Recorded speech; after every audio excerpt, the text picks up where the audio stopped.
निकला हुआ था। थोड़ी जांच करने के बाद जब उसने उस अजीब सी चीज के सिरे को दबाया तो उसने देखा कि दीवारों से हजारों बेबी एंजल्स बाहर निकलने लगे, पर थोड़ी ही देर में वो सब वापस दीवार के अंदर चले गए। बस उनके शरीर का थोड़ा सा हिस्सा बाहर रह गया। अब उस आदमी को समझ आया कि ये अजीब सी दिखने वाली चीज असल में थी क्या। एक आवाज हमें बताती है कि जिंदगी के इस दौर को सीखना कहते हैं। उस बटन की सच्चाई जानने के बाद वो आदमी अपनी उंगली सूंघने लगा। उसने खूब शोर मचाया कि अगर कोई आसपास हो तो उसकी मदद करे, लेकिन जब उसे कोई जवाब नहीं मिला तो वो एक के बाद एक अलग अलग बटन को दबाने लगा। हर एक बटन से नई नई चीजें कमरे में गिरने लगती। कभी टूथब्रश निकल आता तो कभी एक बड़ा सा गुलदस्ता। उसने हिसाब लगाया कि एक बटन को दबाने से एक पर्टिकुलर चीज ही बाहर आती थी। उसने अपनी इस थ्योरी को टेस्ट करने के लिए एक ही बटन को बार बार दबाकर चॉपस्टिक्स का ढेर लगा दिया, लेकिन अगले बटन को दबाते ही एक शॉपिंग कार्ट तेजी से निकला और जोर से उसके पैर पर लगा, जिसकी वजह से वो दर्द में चिल्लाने लगा। जब उसने अगले बटन को दबाया तो वो ट्रांसफॉर्म होकर एक बच्चे के पिछवाड़े में बदल जाता है, जिसने उसके मुंह पे पाद दिया। इसके बाद उसने अलग अलग बटनों को दबा दबा कर ढेर सारी चीजें इकट्ठा कर ली। जब वो एक बॉल से खेल रहा था तो वो जाकर एक बटन पर लगी, जिससे सुशी नाम की एक लजीज जापानी डिश बाहर आई।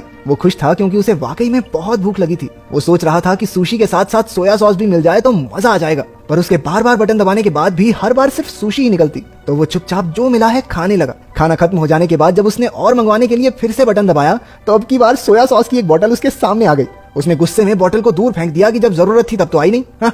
अगला बटन दबाने पर उसे 3D चश्मे मिले। चश्मे पहनकर उसे एक बेबी एंजल अपने बटन की तरफ इशारा करता हुआ दिखने लगा। ये देखकर वो बहुत खुश हो गया क्योंकि उसे लगा कि मैंने तो कमरे का रहस्य सुलझा लिया है। लेकिन बटन दबाने पर एक काउंटडाउन शुरू हो गया, जिसके आखिर में दीवार से एक बहुत बड़ा पिछवाड़ा बाहर आया और उसने उसके मुंह पे पाद दिया। थोड़े और बटन्स दबाने के बाद उसे एक किताब मिली जो उसे काफी मजेदार लगी। कुछ घंटों में उसने उसके 5 पार्ट पढ़ डाले, लेकिन जब उसने छठी किताब पढ़ने के लिए बटन दबाया तो 7वीं किताब बाहर आई। परेशान होकर उसने दूसरा बटन दबाया, लेकिन उसमें से भी 8वीं और 9वीं किताब ही निकली। किताब की चाह में उसने एक और बटन को दबाया, तभी उसे अपने पीछे एक दरवाजा दिखाई पड़ा। वो उसे देखकर बड़ा खुश हुआ कि आखिरकार अब वो बाहर निकल सकता है, लेकिन अपनी इसी एक्साइटमेंट में वो यही भूल गया कि आखिर वो बटन था कौन सा।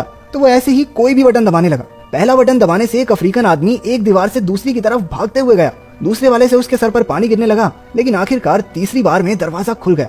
और वो जैसे ही बटन को छोड़कर उस दरवाजे की तरफ जाने लगता, वो दरवाजा बंद हो जाता। कुछ देर ट्राई करने के बाद वो समझ गया कि जब तक बटन दबा रहेगा तभी तक दरवाजा खुला रहेगा। वो रनिंग पोजीशन लेकर उस बटन पर खड़ा हो गया ताकि जल्दी से दरवाजे तक पहुंच जाए, लेकिन इससे पहले कि वो वहां पहुंचता दरवाजा बंद हो गया। इसके बाद उसने बहुत से अतरंगी तरीके अपनाए, लेकिन किसी ने भी काम नहीं किया। उसने शॉपिंग कार्ट पर बैठकर भी जल्दी से दरवाजे तक पहुंचने की कोशिश की, लेकिन सब बेकार। इसके बाद उसने अपना दिमाग लगाया और एक गुलदस्ता उस बटन पर रख दिया, लेकिन वो इतना भारी नहीं था कि उसे दबाए रख सके, तो अब उसे गुलदस्ते को भरना होगा। उसने पानी वाला बटन दबाकर उसमें पानी डालने की कोशिश की, लेकिन पानी उसके शरीर के अलावा कहीं गिरता ही नहीं था। फिर उसने दिमाग लड़ाकर गुलदस्ते को सुशी से भर दिया। वो बड़ी मुश्किल से उसे वहां लेकर गया, लेकिन उसने गलती से वो गुलदस्ता एक दूसरे बटन पर रख दिया, जिसके बाद वो अफ्रीकन आदमी भागता हुआ आया और उससे टकराने की वजह से गुलदस्ता भी टूट गया। वो गुस्से और फ्रस्ट्रेशन में चिल्लाने लगा। उसने कुछ और छोटे मोटे पैंतरे लगाए, लेकिन दरवाजा हर बार उसके पहुंचने से पहले ही बंद हो जाता। फिर गलती से एक बटन दबाने पर एक रस्सी नीचे आई। उसने हिसाब लगाया कि रस्सी से झूलकर वो जल्दी से दरवाजे तक पहुंच सकता है, और ऐसा हुआ भी। लेकिन जब उसने दीवार के पीछे मौजूद दरवाजे को खोलने की कोशिश की तो पता चला कि इसे खोलने के लिए एक चाबी की जरूरत थी। वो दीवार के बंद होने से पहले कमरे में वापस आ गया। जब उसने गुस्से में दीवार पर लात मारी तो एक चाबी हवा में तैरने लगी, लेकिन दरवाजे की ही तरह ये चाबी भी बटन छोड़ते ही थोड़ी देर बाद गायब हो जाती। अब उसे कोई तरीका निकालना होगा जल्दी से चाबी लेकर दरवाजे तक पहुंचने का। लेकिन जब उसने चाबी वाला बटन फिर से दबाया तो दीवार में से एक कुत्ता बाहर निकलकर उस पर भौंकने लगा। वो फिर से कंफ्यूज हो गया क्योंकि सारे बटन एक जैसे तो दिखते थे। इसके बाद उसने सही बटन ढूंढकर उस पर सुशी का एक टुकड़ा रख दिया। एक दो बार फेल होने के बाद आखिरकार वो चाबी लेकर दरवाजे तक पहुंच ही गया, लेकिन अभी मुसीबत खत्म नहीं हुई थी। दरवाजे के ऊपर की तरफ एक नंबर वाला लॉक भी था। वो जल्दी से कमरे की तरफ गया, लेकिन बाहर निकलते हुए फिर से दीवार जोर से उसके पिछवाड़े पर लगी। उसने फ्रस्ट्रेशन में प्लंजर दूसरी तरफ फेंका और उसके एक बटन पर लगने से वो अफ्रीकन आदमी फिर से बाहर आया। लेकिन अब की बार उसने नोटिस किया कि उस अफ्रीकन आदमी के सर पर 3 नंबर लिखे हुए थे, और शायद उसी नंबर से वो ताला खुलेगा। क्योंकि दीवार बार बार बंद हो जाती थी तो उसने 3 बार में वो ताला भी खोल दिया। दरवाजा थोड़ा जाम सा लग रहा था तो उसे थोड़ी एक्स्ट्रा जान लगानी पड़ी, और इतने में दीवार भी वापस नीचे चली गई। वहां पर इतनी जगह थी ही नहीं कि वो दरवाजे को पूरा खोल सके। वो हताश हो गया और वहीं बैठकर रोने लगा। उसे कमरे के अंदर का समय याद आ रहा था। उसे एहसास हुआ कि कमरे में उसके पास कितना कुछ था। हाँ, वो बाहर नहीं जा सकता था, लेकिन जो चीजें उसके पास थी उसने समय रहते उनकी कदर नहीं की। अचानक अपनी बाईं ओर से उसे हवा का झोंका महसूस हुआ। वो उस नकली दीवार को खोलकर बाहर की तरफ भागा। वो पूरी जगह बिल्कुल एक जैसी थी। ऐसा लग रहा था मानो वो एक ही जगह पर भाग रहा हो। भागते भागते वो एक दूसरे कमरे में पहुंचा जहां रोशनी थोड़ी कम थी। उसके अंदर आते ही दरवाजा बंद हो गया। एक आवाज हमें बताती है कि जिंदगी के इस पड़ाव को प्रैक्टिस कहते हैं। कमरे में उस आदमी ने अलग अलग बटन दबाने शुरू कर दिए। किसी बटन से एक सिंगर के मुंह से गाते हुए आग निकलने लगी, तो किसी बटन से रशिया के एक जादूगर का जादू फेल हो गया। तीसरा बटन दबाने पर चाइना में एक आदमी अपने ही कुत्तों पर भौंकने लगा। उस आदमी ने देखा कि पिछले कमरे की तरह इस कमरे में छत नहीं थी,